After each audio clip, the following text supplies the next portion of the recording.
Paramashivoham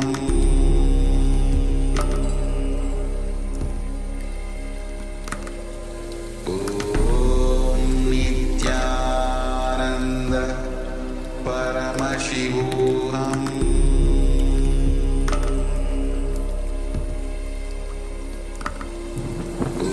Om Nityananda Paramashivoham